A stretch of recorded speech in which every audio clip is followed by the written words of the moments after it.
السلام علیکم ورحمۃ اللہ وبرکاتہ، نحمده ونصلی علی رسولہ الکریم، اما بعد فاعوذ باللہ من الشیطان الرجیم، بسم اللہ الرحمن الرحیم، رب اشرح لی صدری ویسر لی امری واحلل عقدۃ من لسانی یفقہوا قولی۔ سورۃ البقرہ کی آخری دو آیات کی فضیلت پڑھیں گے۔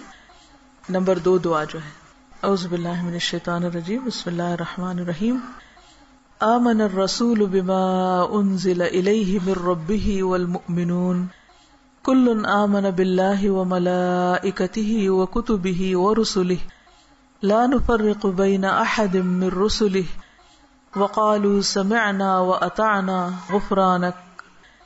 غفرانک ربنا والیک المصیر، لا یکلف اللہ نفسا الا وسعها لها ما كسبت وعليها ما اكتسبت ربنا لا تؤاخذنا ان نسينا او اخطأنا ربنا ولا تحمل علينا اصرا كما حملته على الذين من قبلنا ربنا ولا تحملنا ما لا طاقة لنا به واعف عنا واغفر لنا وارحمنا انت مولانا فانصرنا علی القوم الکافرین۔ عبداللہ بن عباس بیان کرتے ہیں کہ ایک دن جبریل علیہ السلام نبی صلی اللہ علیہ وسلم کے پاس بیٹھے ہوئے تھے کہ ایک بہت زور کی آواز سنی۔ جبریل علیہ السلام نے اپنا سر اٹھایا اور کہا کہ آسمان کا ایک دروازہ ہے جو آج کھلا ہے، آج سے پہلے یہ کبھی نہ کھولا گیا۔ پھر اس سے ایک فرشتہ اترا۔ جبریل علیہ السلام نے کہا کہ یہ ایک فرشتہ ہے جو آج سے پہلے کبھی زمین پر نہیں اترا۔ فرشتے نے سلام کیا اور کہا کہ آپ صلی اللہ علیہ وسلم کو 2 نوروں کی خوشخبری ہو جو آپ کو عنایت ہوئے ہیں، آپ سے پہلے یہ کسی نبی کو نہیں دیے گئے، اور دوسری سورۃ البقرہ کی آخری آیات، کوئی حرف اس میں سے تم نہ پڑھو گے کہ اس کی مانگی ہوئی چیز تمہیں نہ ملے، یعنی اس کو پڑھ کر اور دعائیں بھی قبول ہوتی ہیں۔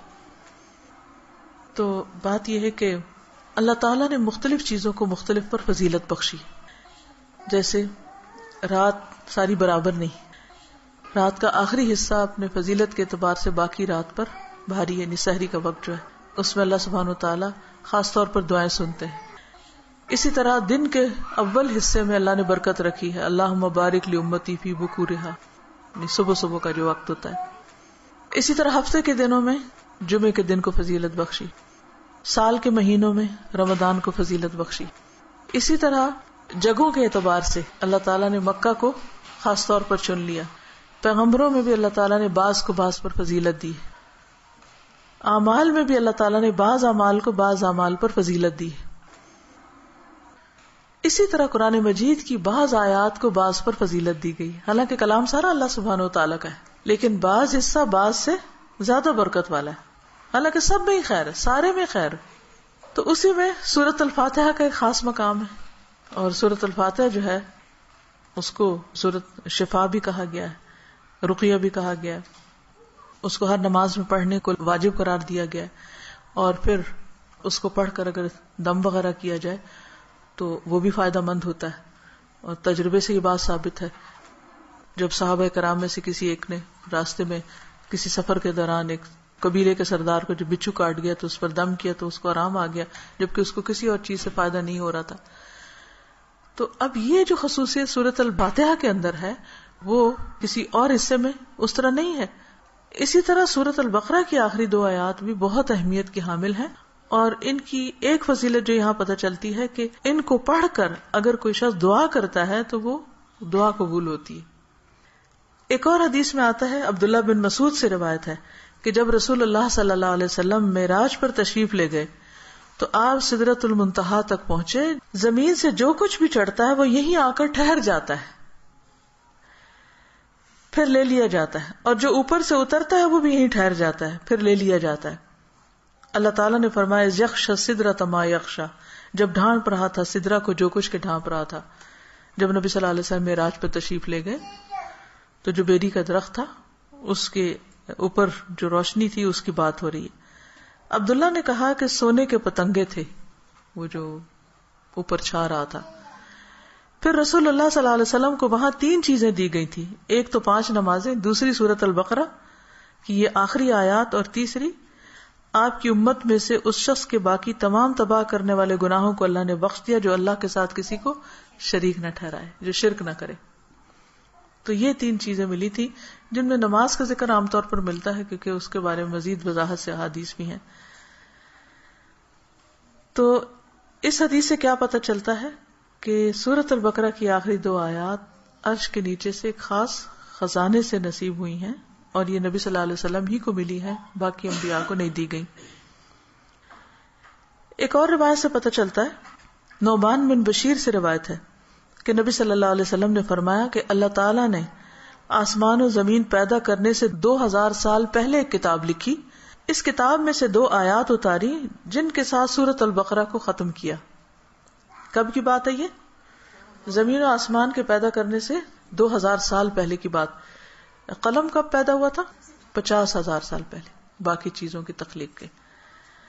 جس گھر میں 3 رات یہ آیات پڑھی جائیں شیطان اس کے قریب نہیں آتا۔ رسول اللہ صلی اللہ علیہ وسلم نے فرمایا، مجھے سورۃ البقرہ کی آخری آیات عرش کے نیچے ایک خزانے سے دی گئی، مجھ سے پہلے یہ آیات کسی نبی کو نہیں دی گئی، یعنی یہ آپ کی خاص خصوصیت ہے کہ آپ کو یہ نصیب ہوئی۔ اور پھر ایک اور جگہ یہ بات بھی پتہ چلتی ہے ان آیات کے بارے میں کہ جو شخص رات کے وقت ان آیات کو پڑھ لیتا ہے تو وہ اسے ہر چیز سے کافی ہو جاتی ہے۔ تو آپ اس کو اپنی عادت بنا سکتے ہیں، رات کو سونے سے پہلے پڑھ لیں، یا کسی نماز میں پڑھ لیں، مغرب یا عشاء کی نماز میں پڑھ لیں، یا ویسے ہی بیٹھ کے پڑھ لیں، کیونکہ ان کی فضیلت بہت زیادہ ہے۔ تو ان آیات کا ترجمہ جو ہے وہ آپ دیکھ سکتے ہیں قرآن پاک ترجمے والے سے، لیکن یہ ہے کہ جو خاص بات ان آیات میں کی گئی ہے، پہلے تو اس میں ایمان پر بات ہے کہ رسول خود بھی ایمان لائے ہیں اور سارے مومن بھی۔ کن کن چیزوں پر؟ اللہ پر، ملائکہ پر، کتب پر، رسول پر۔ دوسری اہم بات، لا نفرق بین احد من رسلہ، کہ ہم رسولوں کے درمیان فرق نہیں کرتے۔ فضیلت جو اللہ نے ان کو دی وہ اللہ ہی نے دی، لیکن ہمارا کیا فرض بنتا ہے کہ سب پر ایمان لائیں۔ اور پھر صحابہ کرام نے کیا کہا؟ وقالوا سمعنا واطعنا، کہ ہم نے سنا اور ہم نے اطاعت کی، ہم ایمان لے آئے، اور جو کچھ ہمیں کہا جائے گا ہم اس کو مانتے ہیں۔ ہمیں اس کے بدلے کیا چاہیے؟ غفرانک، تیری بخشش چاہیے۔ یعنی بندہ اللہ کی بات مانتا ہے اور اللہ تعالیٰ اس کے ساتھ بخشش کا وعدہ کرتا ہے۔ ربنا والیک المصیر۔ اور یہ بخشش کیوں ضروری ہے کہ اللہ تعالیٰ ہم کو معاف کر دے؟ کیونکہ ہم نے اللہ کی طرف پلٹنا ہے، لوٹنا اسی کی طرف، رجوع اسی کی طرف۔ پھر فرمایا کہ لا یکلف اللہ نفسا الا وسعها، ہر بندے سے حساب اتنا ہی ہے جتنی وہ استطاعت رکھتا ہے، اسی کا مکلف ہے، اس سے زیادہ اس سے نہیں پوچھا جائے گا، چاہے جسمانی صحت ہو، چاہے مال ہو، چاہے اولاد یا عقل یا کچھ بھی، تو ہر شخص کا حساب اتنا ہی ہے۔ لہا ما کسبت وعلیہا ما اکتسبت، اسی کو ملے گا جو اس نے نیکیاں کی اور اسی کے ذمہ ہے وبال جو اس نے غلط کام کیے، فائدہ بھی اسی کا اچھے کام کرنے کا اور نقصان بھی اسی کا غلط کام کرنے کا۔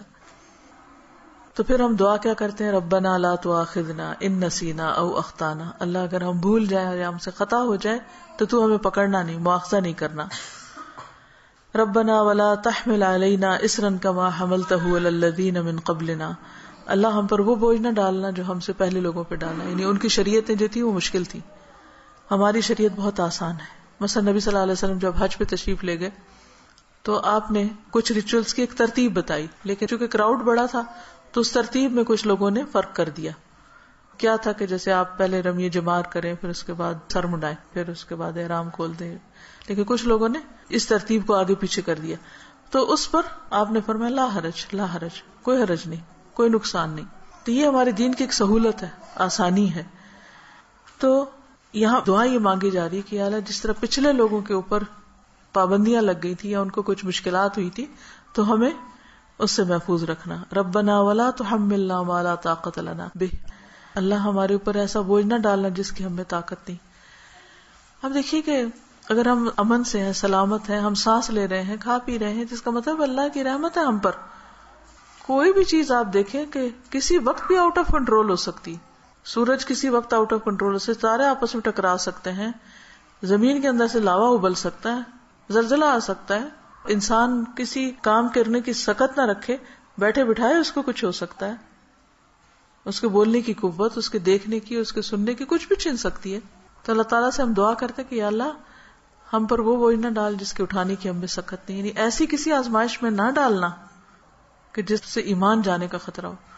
کچھ دن پہلے مجھے کسی نے فون کیا اور بتایا کہ فلاں جگہ پر جو لوگ قید ہوئے تھے ان میں سے ایک کو 40 سال کی قید و مشقت کی سزا سنائی گئی ہے. جگہ کا نام میں ویسے نہیں لے رہی کہ پھر پن پوائنٹ ہو جاتا ہے کہ کہاں کی بات.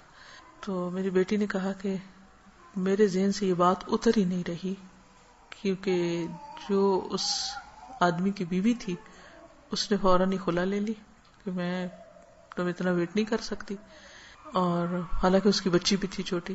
اور 40 سال تک کون جیتا ہے ماں باپ میں سے، بہن بھائیوں میں سے، کہ جو اس کو پیچھے ملنے کے لیے جائیں، اور سزا بھی کوٹھڑی کی سزا ہے کیونکہ تکلیف دہ قسم کی سزا ہے. تو وہ کہتے ہیں اس شخص کی بیوی نے خود آ کے بتایا کہ میں یعنی کہ کس طرح یہ سب کچھ ہوا اور کیسے وہ پکڑا گیا اور کیسے سزا ہوئی اور کس طرح میں نے خلا لے لی اور اب میں خود ارن کر رہی ہوں، اپنا زندگی چلا رہی ہوں. جو کہتی کہ مجھے جو چیز بہت زیادہ ڈسٹرب کر رہی ہے وہ یہ کہ دنیا میں بھی بعض اوقات لوگوں پر ایسی بڑی بڑی تکلیفیں آ جاتی ہیں کہ جس میں سارے ہی ساتھ چھوڑ جاتے ہیں. تو قبر میں کیا ہوگا، جہنم میں کیا ہوگا، کوئی حال نہیں پوچھنے آئے گا. اس لیے بہت ضروری ہے کہ ہم ایک تو دنیا میں بھی ایسی آزمائشوں سے پناہ مانگیں، کیونکہ آپ دیکھیں کہ آپ کو 40 سال ایک کمرے کے اندر رہنا پڑے یا ایک 4 دیواری کے اندر رہنا پڑے تو انسان کی حالت کیا ہو جائے. ہم اچھے بھلے کھاتے پیتے چلتے پھرتے، ہم کہتے ہیں جی اب ہمارے فزیکل چینجز آ رہے ہیں، اب ہم جوان ہو رہے ہیں، اب ہم بوڑھے ہو رہے ہیں، اب ایسا ہو رہا ہے، ابھی ویسا ہو رہا ہے. تو ایک شخص جس کی جوانی بڑھاپا سب کچھ ایک جیل کے اندر گزرے، اس کی کیفیت کیا ہو سکتی جس کی کہ مجھے 40 سال یہاں رہنا ہے، 40 سال یہاں رہنا ہے. اس کے لیے تو زندگی ایک طرح سے ختم ہے. تو میں نے اس کو سمجھایا کہ دیکھو 40 کے بعد نکلے گا تو صحیح نا، اگر زندہ رہا. اول تو پتہ نہیں کب تک زندہ. سوچو ان لوگوں کے بارے میں، تم اس سے زیادہ ڈسٹرب ہو تم ان کے بارے میں کہ جو قبر میں اس سے بڑی جیل میں، اور جو آخرت میں پکڑے جانے والے ہیں ان کا کیوں نہیں تم سوچ رہی؟ ان کے لیے کچھ کرو. ہم سب کا فرض بنتا ہے کہ کوئی اچھی بات ہمیں پتا ہے تو ہم دوسروں کے ساتھ شیئر کرتے رہیں تاکہ وہ بھی گناہوں سے بچیں. اسی سے آپ سوچیں کہ دنیا میں 40 سال ایک جیل میں گزارنا ایک وحشت ناک تصور لگتا ہے کیونکہ ہم ریلیٹ کر سکتے ہیں نا اس کو. لیکن قبر میں کوئی چلا جاتا مٹی کے نیچے، بھول گئے سب کون گیا کیا ہوا. وہاں تو کسی کی چیخ بھی باہر نہیں سنائی دینی، اور لوگ کیسے کیسے غلط کام کر رہے ہیں، خود ہم پتہ نہیں کہاں کہاں غلطیاں کر رہے ہیں. اللہ تعالیٰ ہم سب کو معاف کر دے. تو بات یہ ہے کہ اللہ سے یہ دعا مانگتے رہنا چاہیے کہ یا اللہ ایسی ہمارے اوپر آزمائش نہ لانا، ایسی مشقت نہ آئے کہ جس کو ہم اٹھا نہ سکے، چاہے وہ کوئی بیماری ہو، کوئی مرض ایسا ہو. آپ دیکھیں کہ بعض بیماریوں میں پین ہوتی ہے، بعض میں تکلیف ہوتی ہے، ناقابل برداشت حد تک تکلیف ہوتی ہے. اس وقت انسان کے لیے صبر کرنا اور اپنے آپ کو کنٹرول میں رکھنا کہ منہ سے کوئی غلط بات نہ نکلے، اور اگر منہ سے تو چھوڑے دماغ میں بھی برا خیال نہ، کیونکہ حدیث میں آتا نا کہ تم اس وقت تک نہ مرو جب تک تمہارا حسن ظن اللہ کے بارے میں نہ ہو. اس کا مطلب نہیں کہ موت اپنے ہاتھ میں لے لو، اس کا مطلب یہ ہے کہ مرتے وقت تم اللہ سے اچھا ہی گمان رکھو تو تمہیں موت آئے. لیکن آپ کو پتہ ہے جب تکلیف کی شدت ہوتی ہے نا تو گمان اچھا رکھنا سب سے مشکل کام ہے، بہت مشکل. اس وقت مایوسی کی طرف سوچ ہو جاتی ہے فوراً. تو ربنا ولا تحملنا ما لا طاقت لنا بہ، اللہ ہم پہ وہ بوجھ نہ ڈال جس کے اٹھانے کی ہمیں طاقت ہی نہیں، ہم بہت کمزور انسان ہیں.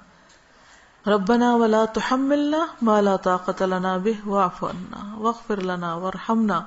یہ جو 3 لفظ ہیں جب انسان پڑھتا ہے تو سوچتا ہے یہ ایسا کیوں ہے، معاف کر دے، بخش دے، رحم کر، کیونکہ یہ بہت شدید ضرورت ہے ہماری کہ اللہ ہم کو معاف کر دے.